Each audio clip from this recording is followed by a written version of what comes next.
Hello guys and welcome back to another episode of a Noob's Guide.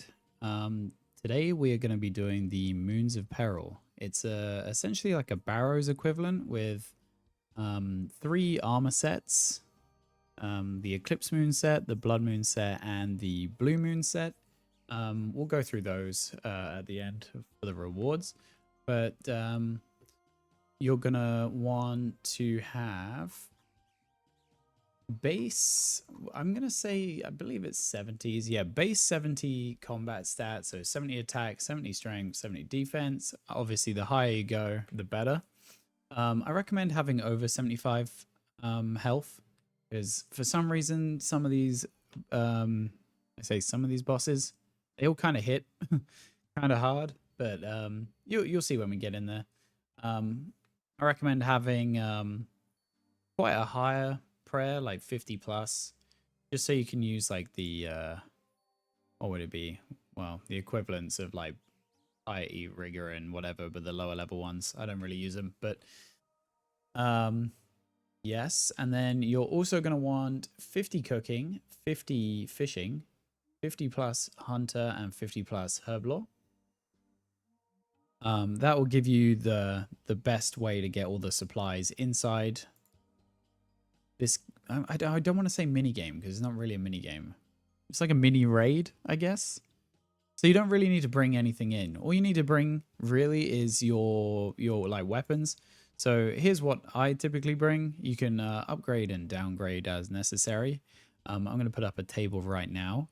But obviously at the top you've got Torva and Oath Plate, that kind of thing, and then going down to like Justy, and then to Bandos, and then your Bandos, not Bandos, Barrows sets will be pretty good here too. And then obviously going down further to Fighter, Torso, and Dragon. But as you can see on the table, upgrade and downgrade as necessary. And yeah, so like I said, it is all self-contained in here, and I'll show you each spot. So when you come in, you'll come in via the antechamber here, and you'll get a choice of 3 directions to go. As you can see, that will take you through. Basically, what you want to end up doing is aiming for either the Earthbound Cavern or the Streambound Cavern. Hello. Yeah, the Earthbound Cavern or the Steambound Cavern, and you want to go for these cooking ranges in the center. So what we'll do is we'll run through this way because this is going to bring us to the Streambound Cavern. But what we'll do is we'll run on through.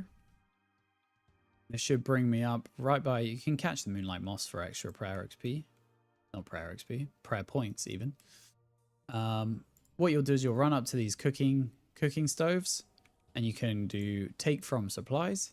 You'll grab fishing supplies, hunting supplies, and herblore supplies. Or pile of notes if you're feeling like you want to read something. So each one will give you a rope, the pestle and mortar, the big fishing net, and these 2 vials. So what you're going to want to do... Oh, I don't think I can fill these up here. You know what? I'll just drop the vials. Pretty sure it actually gives you... Ah, there we go. Filled water vials. So you grab the vials, and then with the 2 vials, what you're going to want to do is grab these grubby saplings. Oh, I only got 1 that time. So you want to grab these Moonlight Grubs off of the grubby saplings. You're going to use them on your pestle and mortar to get Moonlight Grub paste. Add them to the vials of water, and you'll have... I've never had it give me a 3-dose before. Okay, whatever. It will give you generally a 4-dose Moonlight Potion. And those essentially act like a super combat, super defense, and a prayer potion all rolled into one. Or I should say divine, because I don't think the stats drain. So they act as a divine, super combat, super defense, and a prayer pot all in one. So you don't have to use your Renars or your Snape Grass. You just come in and pick those up. And then one way to gather supplies would be to head over here with your fishing net.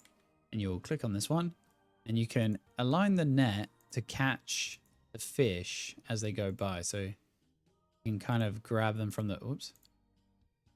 grab them from the direction that they're coming from to kind of speed it up. And the higher your fishing level, the more you'll catch at once. And you can just cook them on the range. I have 99 cooking, so I'll pretty much cook 2 at a time. So we'll go through these, cook these up. So now, that guy brings up a very good point. Inside, instead of bringing a stamina potion, you can hit make cuppa, and that will give you a cup of tea, which will replenish your stamina when you're running through the caves. But I'm going to bring up the map. So either you go to this one or you go to this one. I prefer the hunter one because you get more food quicker and it heals. I think they heal about the same, but we'll have to do a little test. So once you get up here, you'll be able to get to each of the moons. So you got your eclipse moon, your blood moon, and your blue moon. And we'll go through each one individually. I like to use a decent crush weapon for the blue moon. And then I use my halberd for the blood and the eclipse. Each is weak to a specific style. So the blue moon is weaker to crush, the blood moon is weak to slash, and the eclipse is weaker to stab. So upgrade and downgrade your weapons where necessary on that one. And here we go. We'll start off with the eclipse moon. So we'll go running through this way. Where these statues are is generally where the boss room is. Right. And if you're using Runelight, you can use the tile packs and you'll be able to get these tiles. I'll explain each one as we go through. But you don't need to pray anything. You can pray piety if you want to. Oh, this is going to be fun. I need to be over here. Oh, so what you want to do is stand on the glowing moon and star and just click boss. I like to bring fools in to do extra damage. Make sure you move across to where the glowing star is. Don't worry about the damage you're going to take. You're going to get hit. Oh my god. So the first special attack, he's going to hit us with the whack-a-mole. So on this one, it will pull you into the middle and you just want to click where each one pops up and you'll attack. This phase is my favorite. This is where you'll do the most damage against this boss and you'll just chop him up. Pretty straightforward. Just click each direction that he's in and you'll just decimate his health bar. I'm really hoping I don't one-face this one. Right, then we'll run to where the star is. Hit him again. We might kill him before we actually get the other... You know what? We'll just let him do his thing. I didn't even drink the potion. We just let him cycle through. Just eat the damage. It's fine, it's fine. So, the next special he's going to do is he'll put you behind this sun. And what you're going to do is click the corners and just walk alongside this glowing orb. And it should keep you safe from his little thing. It's very easy, very straightforward if you've got the tile markers. Ooh, might be a little bit behind. So you want to just be using this thing as cover the entire time and you won't take any damage. So then we want to run over to this one and then we'll give him the chops again from the glowing tile. Watch me not kill him in this phase now. Just hit nothing but zeros. There we go. So not too hard. And then what it does is it will pop you out in a random location. Normally it's either right at another cooking spot. So lucky for us, it put us in the Earthbound cavern. So now what you can do with the rope is, this allows me to show you the hunter method, which I actually prefer. You run up, click each of these rocks. Trap that one. Rustle the bush. Come here, little buggers. And it will spit out a couple of lizards. Boop. There you go, little cheeky boys. Grab those up. So depending depending on your hunter and your fishing level, I think these will yield me 3 each. So I actually probably only needed to catch 1 or 2. So we'll catch them. There we go. Cook those buggers up. All right, and then next we're going to go into the blue moon. So I'm going to put on my jewel. I don't know how to say those, but make sure they're on crush. Run through here. These are the weapons that you're aiming for in the Moons of Peril. So in here you'll see the same again. You want to stand on the correct glyph as it goes around. You'll see. So at the moment we've got to avoid the tornadoes. These are lit right now. So we'll go stand on this one. And we'll just chop him up as well. Exactly the same. They really do smack you around a bit. It's kind of crazy. It's going to eat up and just keep going. Oh, I need a potion. Oh, next one. Oh my god. Come on. So the first special attack is frozen weapons. He'll suck your weapons into there. You want to go to the glowing one and then step away. Oh. Glowing one. And then wait for the things. Step away. Kick it a couple times. See the mark away. Step away. Very straightforward. And then you'll probably have to do it a couple times. And then you'll be on this GIF right here. Got my weapons back. How many more times are we going here? Oh. One more. Stand back on here. Smack the boss again. See if we can... Hopefully we won't bring him down. Right. Run to the next one. You're just going to follow around in the same pattern again. Of course I'm going to hit nothing but zeros. That's fine by me. Cool. So here we go. What you're going to want to do is you want to go light the fires at the end. So you want to avoid the little tornadoes going through. You can tile skip them, but you just run to the side, light that fire, run back across. Oh, keep running, keep running. And you want to just run all the way across. Try to avoid. If you get them, it will just turn your run off. There you go. Light them fires again, and then you're going to go back to this spot over here. Glyph lights up. Give him the smacks again. Come here, you little bugger. Just zeros after zeros. Love it. There we go. So nothing too complicated. Then, you know what? We're going to run straight back up here. We're just going to top up the food a little bit for the next one. The blood boss always gives me the most trouble because it heals itself as it hits you. So I recommend always having full food, pray and piety for this guy, and just going to town, really. So we're going to just run back. We're going to grab a couple of these little lizard boys. Oh, might have to do a little bit of a run around here. That's fine. Grab a couple of these. Grab a couple of lizards. Tasty little boys. Right. Grab that. I think I probably only need 2, to be honest. We'll just go with that, whatever. Run all the way around. We're going to have a little cup of tea when we get to the top. I'm so glad that the devs were British and they had make a cuppa. My favorite bit about this. All right, cook these up. Oh, probably only needed 1. Right, we run straight back down. So this one is weak to slash. I used the halberd for the main boss, and then I switched to the Macuiatls. The maracas. For the Jaguar phase. So let's have a little look here. Run down this way, past the Sulphur Naguas. Straight on down. Like I said, it's pretty straightforward once you understand what's going on. It took me a little bit to understand this boss in particular. The rest are very straightforward.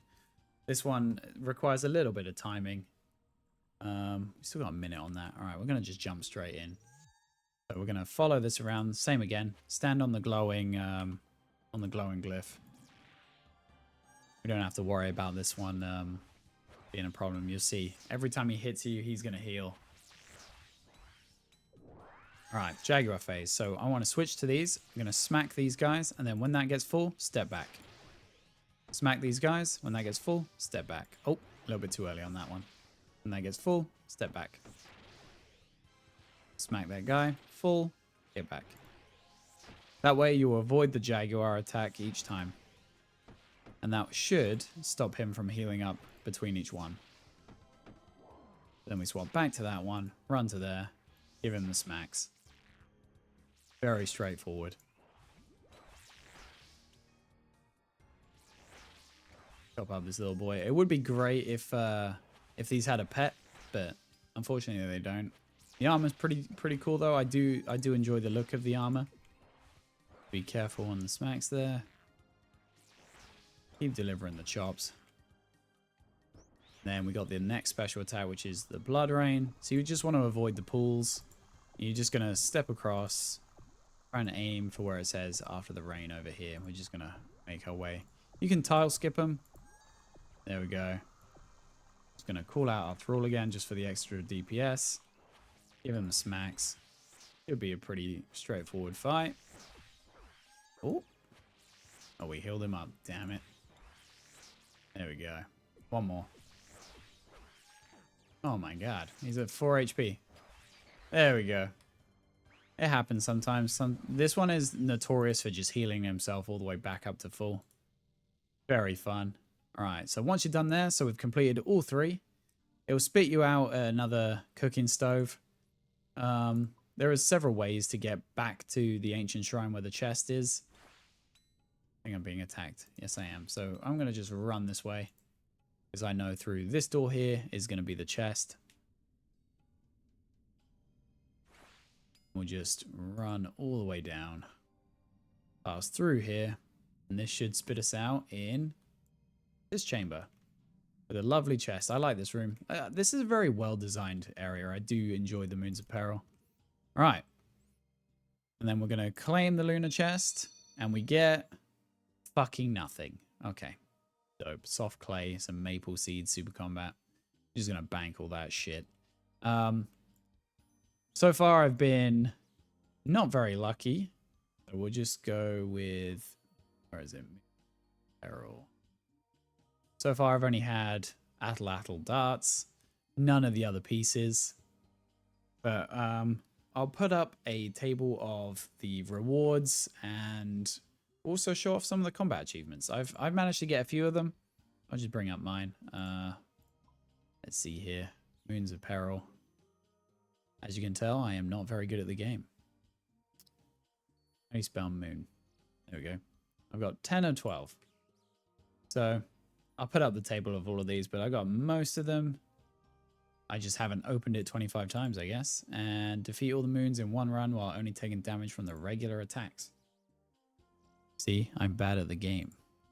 So, as you can see from the rewards, we'll just bring that up. So the rewards, you're looking at about the average lunar chest is being worth 210k if you're doing all 3. And if you're excluding uniques, the average loot is about 50k. So it's not too bad.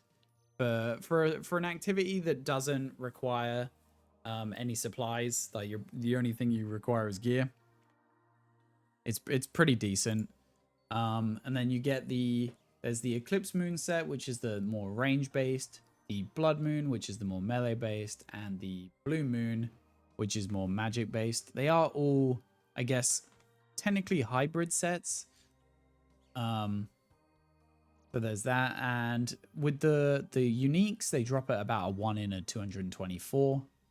And then for your standard loot, you're looking at Atlatl darts, Swamp Tar, Sunkissed Bones, Super Compost, Soft Clay, Grimy Harrowlanders, Blessed Bone Shards, Water Orbs, Maple Seeds, Wormling Bones, Irrit Leaves, and Yew Seeds. So it's a very straightforward game. If you do one of the moons, like if you just farm one of the bosses, it gives you 1 roll at the armor. If you do 2, it gives you 3 rolls, and 3 moons gives you 6. There's a whole formula to it, but It depends on which one you want to really farm. Most people just only do the blood moon. Do it over and over again until they get all the pieces. I'm pretty sure there is a dry protection on these. So I think you have to complete a set before it will give you dupes of a set. But don't quote me on that one. I'm not 100% sure. That's just what I've heard. But so yeah, so that's how you do the Moons of Peril. Very straightforward. And like I said, I'm bad at this game, so if you can do it, wait, if I can do it, you can do it. So yeah, I'm going to put up a little table of the combat achievements to make that easier, so you can pause to read those. They're pretty straightforward, mostly using specific items or a certain amount of kills within a certain amount of time. And yeah, so that's the Moons of Peril. Get ready for the Leagues event, which you're probably going to spend a lot of time here. So I'll catch you in the next one. See ya.